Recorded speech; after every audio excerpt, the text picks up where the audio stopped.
It's May 9th, 2006, and the motorsport world is witnessing the eruption of one of Formula One's fiercest rivalries. Flashback to the previous year, when a young Fernando Alonso broke records by becoming the youngest ever world champion, shattering Ferrari's dominance and firmly placing Renault at the top. For Michael Schumacher and Ferrari, the defeat was a wake-up call, leading to significant changes within the Scuderia. And with this being Schumacher's final season before retirement, the legendary German had no intention of bowing out quietly. The 2006 season would see an intense battle between the reigning champion Alonso and the seven-time world champion Schumacher. Ferrari's era of dominance was so absolute in the early 2000s that the 2005 season seemed like an anomaly.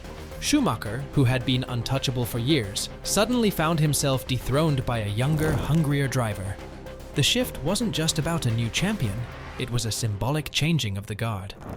Ferrari knew it had to regroup. The team's winter testing was rigorous, with significant attention paid to the aerodynamic package and the introduction of Bridgestone tires that could match Michelin's consistency. Meanwhile, Renault and Alonso weren't resting on their laurels, fine-tuning their car's reliability and focusing on retaining their competitive edge. The stakes for the 2006 season were astronomical. It was now or never for Schumacher's quest for an 8th title. The duel began at the season opener in Bahrain. Ferrari's strong performance in qualifying saw Schumacher take pole, with his new teammate Felipe Massa securing second place. But pole position was not enough.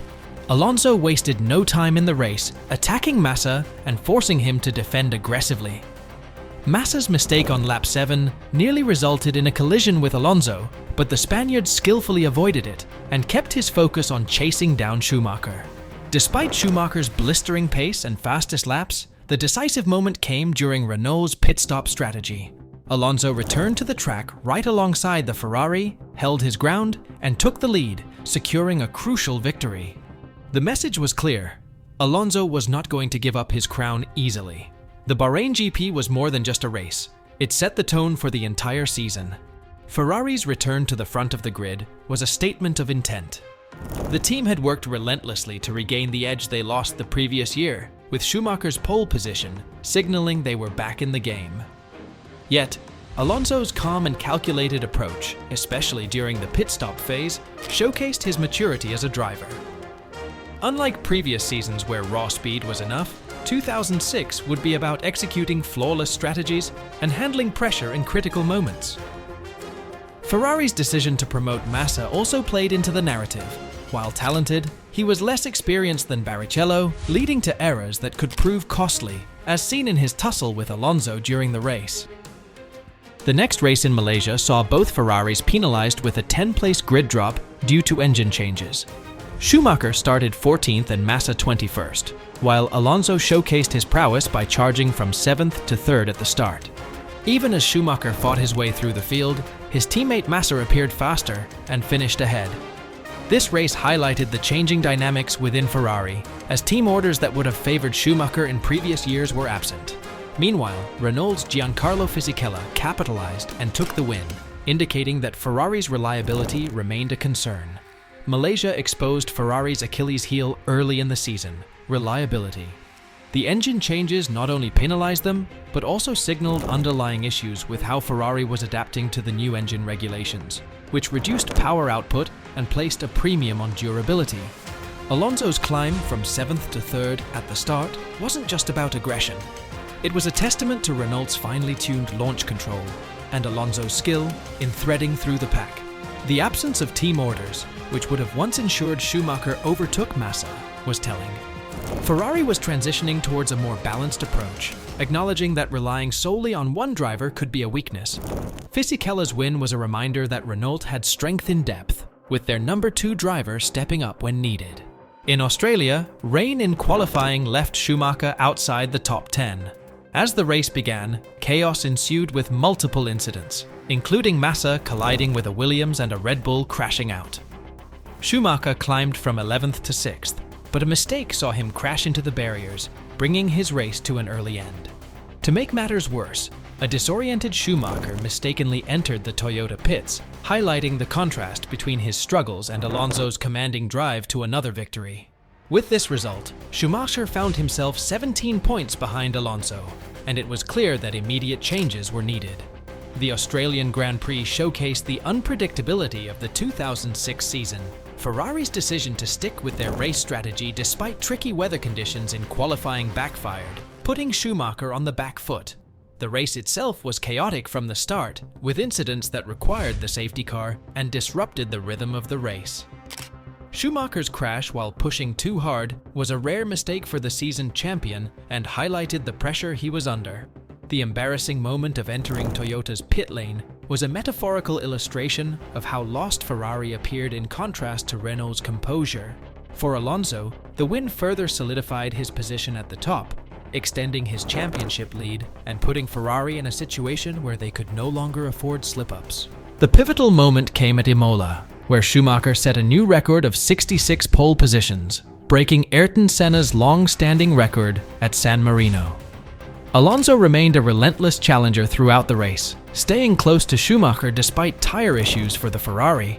However, the track's configuration made overtaking difficult, and Ferrari's strategic gamble forced Alonso into an early pit stop. This allowed Schumacher to push hard and retain his lead after his own pit stop, ultimately securing a vital win.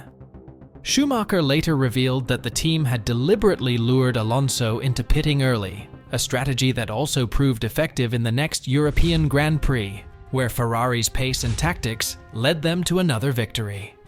Imola was a masterclass in the psychological and strategic warfare that defined the 2006 season. Breaking Senna's record at a track steeped in F1 history was symbolic for Schumacher, who had spent much of his career battling the legacy of the Brazilian icon. The race was tense, with Alonso pushing Schumacher to the limit, despite the narrow layout of the circuit that made overtaking nearly impossible. The strategy to provoke Alonso into pitting early was a calculated risk, one that paid off due to Schumacher's ability to deliver multiple blistering laps when it mattered most. The win at Imola was not just about points. It was a statement of intent that Ferrari was back in the title fight, and that Schumacher's racecraft was still unmatched, even against the younger generation. But despite Ferrari's resurgence, Alonso hit back with a dominant performance on home soil at the Spanish Grand Prix. The Spaniard started on pole and comfortably held off Schumacher, sending 130,000 fans into jubilation. The title race appeared to be slipping away from Schumacher, but the season had more twists to come, starting with the controversy at Monaco. In the dying moments of qualifying, Schumacher's car mysteriously came to a stop, blocking the track and preventing rivals, including Alonso, from completing their laps. Accusations of foul play were rife, and after a lengthy investigation, Schumacher was stripped of pole position and relegated to the back of the grid. Yet, in typical fashion, Schumacher clawed his way through the field in the race, delivering a remarkable recovery drive. Meanwhile, Alonso celebrated another win, further extending his lead. Alonso's win in Spain wasn't just another victory. It was a defining moment in his career. Racing in front of a partisan crowd, the pressure was immense, but Alonso thrived, delivering a flawless drive. The victory in Barcelona underscored his ability to manage races from the front, demonstrating why he was the reigning world champion. The focus then shifted to Monaco, where Schumacher's controversial actions in qualifying reignited debates about his willingness to push the boundaries of sportsmanship. The 8-hour FIA investigation highlighted the severity of the situation, with many viewing it as a deliberate attempt to block rivals. Although stripped of pole, Schumacher's recovery drive from the back of the grid was nothing short of spectacular, showing why he remained a formidable force. However, Alonso's victory meant the championship lead continued to grow, putting Ferrari on the back foot once more. As the season moved on, Alonso went on a winning streak, securing victories in Britain and Canada, which seemed to put the championship out of Schumacher's reach. However, Ferrari wasn't done fighting. In the US Grand Prix at Indianapolis, the Ferraris dominated, thanks in part to Bridgestone's superior tires, allowing Schumacher to close the points gap. At the French Grand Prix, Ferrari's strategic brilliance once again shone through, with Schumacher reducing Alonso's lead further. But trouble was brewing for Renault as the FIA suddenly banned their mass damper system, which had been a crucial part of their car's performance. Alonso's mid-season dominance was built on consistency and maximizing Renault's strengths at every opportunity. Wins in Silverstone and Montreal demonstrated Renault's adaptability across different circuits and conditions. For Ferrari, the turning point came in Indianapolis, a track where they had suffered a humiliating defeat in 2005 due to the infamous tire debacle. The US Grand Prix marked the resurgence of Ferrari, with Bridgestone finally delivering tires that matched Renault's Michelin in both pace and durability. In France, Schumacher's strategic brilliance was on full display, taking calculated risks in the timing of pit stops and tire choices. Meanwhile, the FIA's sudden ban on Renault's mass damper system threw a wrench in the French team's title defense. The device had been a cornerstone of Renault's performance, particularly in managing stability over curbs and bumps, making its removal a significant blow to their prospects.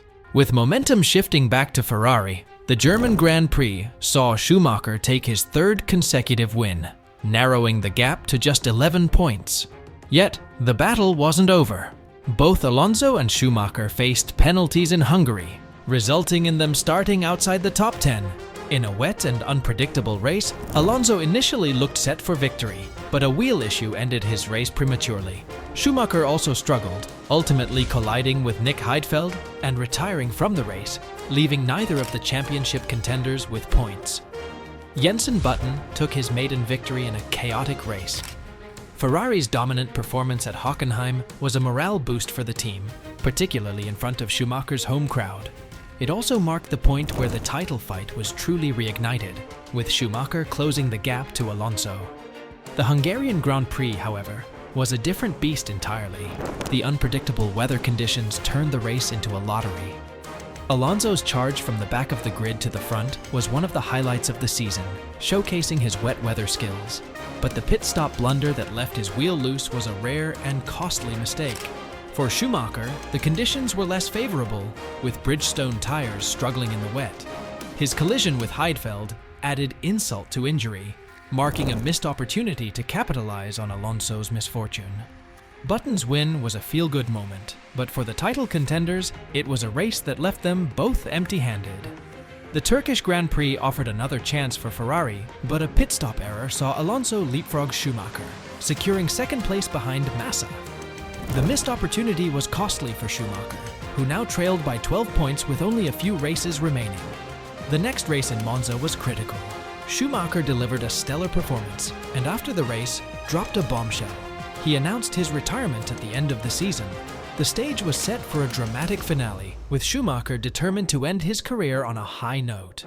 Turkey was a race of fine margins. Ferrari's strategy was undermined by a poorly timed double-stack pit stop during the safety car period, which allowed Alonso to gain track position. Despite Massa's win, Schumacher's second place felt like a loss, with the gap to Alonso widening once again. The focus then shifted to Monza, the spiritual home of Ferrari. Schumacher's win in front of the adoring Tifosi was a moment of triumph, but the post-race announcement of his retirement added a bittersweet note. The decision to step away was not just about age or motivation, it was about timing, ensuring he left the sport on his own terms rather than fading away. With only 3 races left, the title race was set to go down to the wire. In China, Schumacher defied the odds by overcoming tricky conditions and strategic challenges to take the win, drawing level with Alonso in the standings. The tension reached its peak at Suzuka, where Schumacher seemed destined for victory, only for his engine to fail, handing the advantage back to Alonso. Despite the setback, Schumacher fought valiantly in Brazil, climbing through the field after early contact to finish 4th, but it wasn't enough. Alonso secured his second title, and Schumacher's bid for an 8th championship came to an end.